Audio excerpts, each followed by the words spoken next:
Alrighty, we ready? Yep. Good. Okay. It is fantastic to be here at South Bank TAFE today, where literally hundreds of students this week have been doing their orientation to start their free TAFE training next week, and they will be joining thousands of other students at TAFE campuses across the state to take up the opportunity of a lifetime, and that is free TAFE training to do a course that is going to help fill skills shortages in Queensland. 37,000 Queenslanders will get the opportunity to do free TAFE in Queensland this year as a result of the joint funding agreement, $200 million funding agreement between the Australian government and the Queensland government. Most people, young people, get asked when they leave school, what do you want to do with your life? And for those people, pursuing the job of their dreams means that they're really going to need the training to get that job. So Queensland has already been offering free TAFE for under 25s for a number of years now. We've trained over 60,000 young Queenslanders to get the job of their dreams. This extra 37,000 places means that Queenslanders of all ages and all abilities can pursue that training. And for many people, cost is an absolute barrier. If you simply cannot afford the course, then you're simply not going to get the job that you need.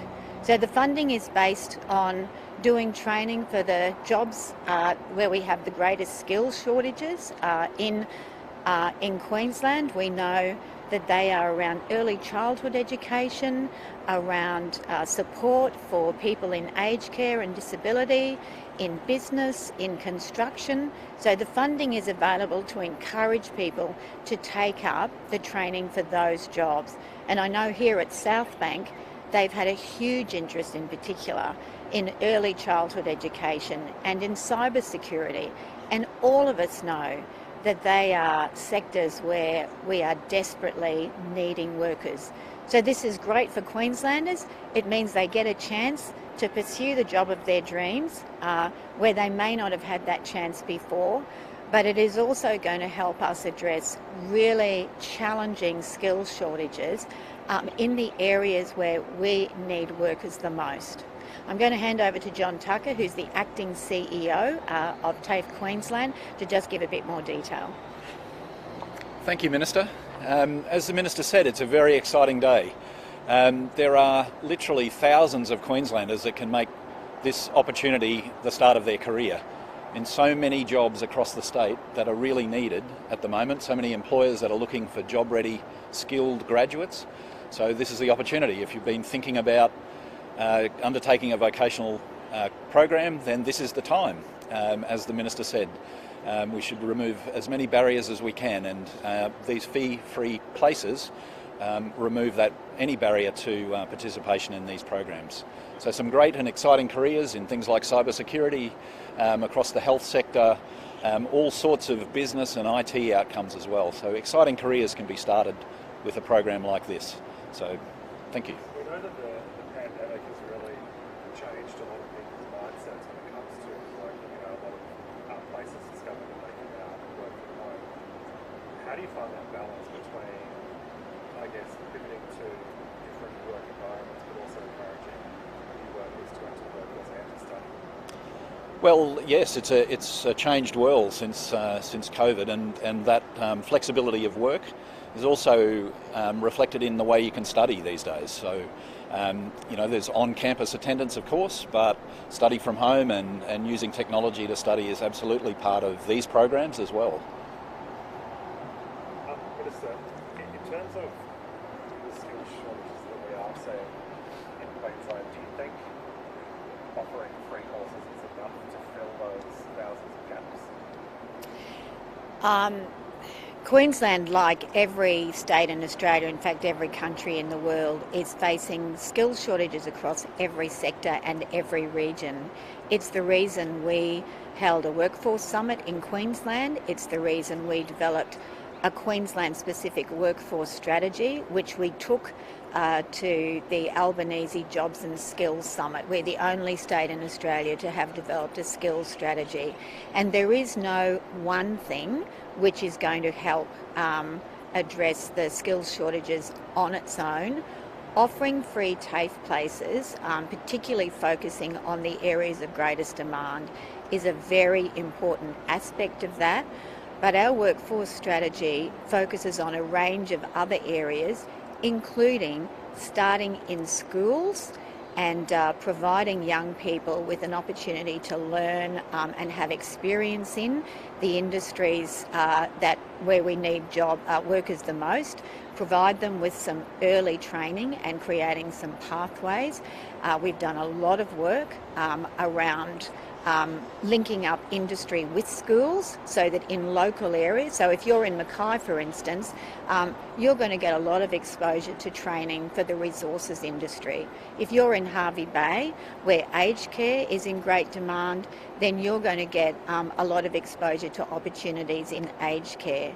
But we're also looking at almost 200,000 Queenslanders who currently face barriers to employment, people with disabilities, people from different cultural backgrounds, people who are seniors, Indigenous people, who currently face a lot of barriers to the employment market.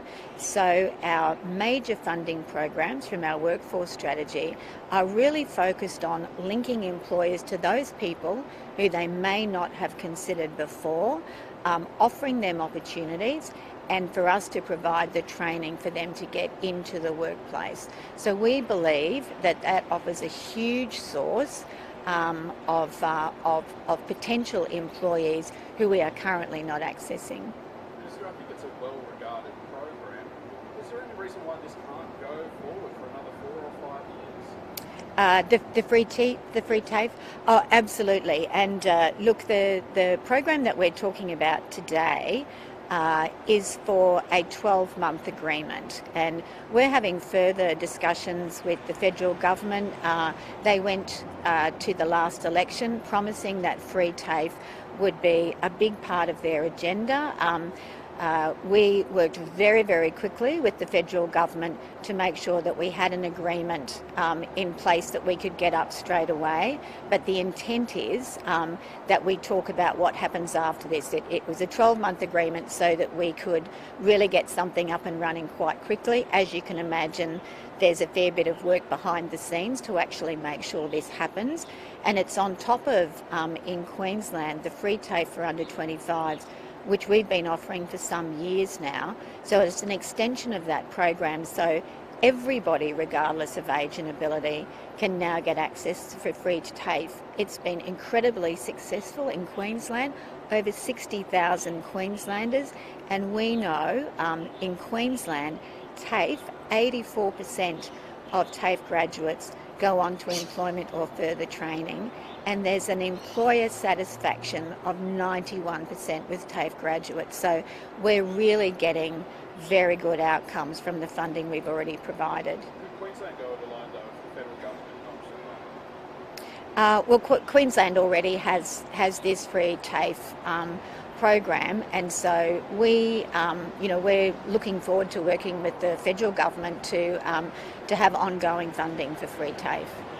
It's safe to say that small business owners are at their wits' end when it comes to hiring staff and being able to get staff to stay in positions. Labour shortages are an issue facing everyone, and it's more challenging for small businesses because they, unlike some of the other larger organisations, they don't have HR departments or HR managers to help them with that. So our programs under our workforce strategy have a specific area attached to them, which is about working with small business to actually help them, making sure that they've got workers who are actually trained to do the jobs they require is part of that, but just actually helping them to access perhaps people they haven't thought of before, the type of people they haven't employed before, and helping get that training. We're providing specific one-on-one support to small businesses across a range of sectors to make sure that we're giving them that support. So we're very conscious that it's not just big businesses and big organisations. Small businesses are major private sector employers, and we need to make sure they get the support. So what's your view on youth crime, the laws that will be coming into Parliament next month?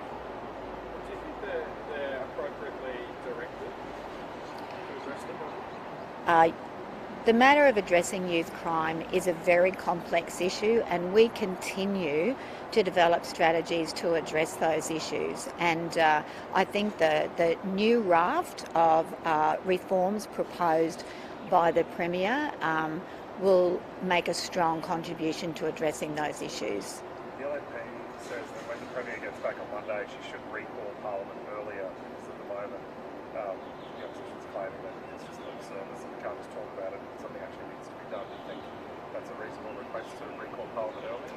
I think the Premier's made a response to that before she went on leave, that she considers that the current sitting dates of Parliament are appropriate. The Courier Mail today has a story about the Premier taking a private jet with an entrepreneur up to Rockhampton while Queensland was starting to flood. Do you think that will damage the Premier's reputation? No, I don't think there'd be many Queenslanders who doubt the Premier's commitment to supporting communities in emergency situations. Queensland is a place that unfortunately faces natural disasters on a regular basis, and the Premier has a strong track record of being there for Queenslanders when she's needed most. The LNP was also saying that they released a photo of the Premier having a glass of champagne at an art gallery opening in Rockhampton. They said, that doesn't bode well in terms of optics if the Premier's at an event and then the state's flooding. I don't think there are any Queenslanders who would doubt the Premier's commitment to supporting Queenslanders through natural disasters. The Premier has been there through every natural disaster at the forefront, giving multiple positive messages to Queenslanders, making sure that services were activated. I think you would find that the people of Rockhampton were absolutely thrilled that the Premier went up to open what is a significant arts facility for them. It means a lot to them in Rockhampton and central Queensland, and I don't think the Premier missed a beat in terms of providing support for Queenslanders where they needed it the most. Just quickly, do you think the Premier should say where she's been on holidays, or is she afforded privacy? I think the Premier should be able to go on a holiday. I don't think anybody really doubts that or would not support the Premier having a holiday. I think most Queenslanders are very fair and would agree that the Premier deserves a holiday. There's talk that Annastacia should potentially have a run in the state LNP. Do you think she has a place in state politics? Oh, look, that's up to the LNP. Okay, good. Do you want to come and have a look upstairs?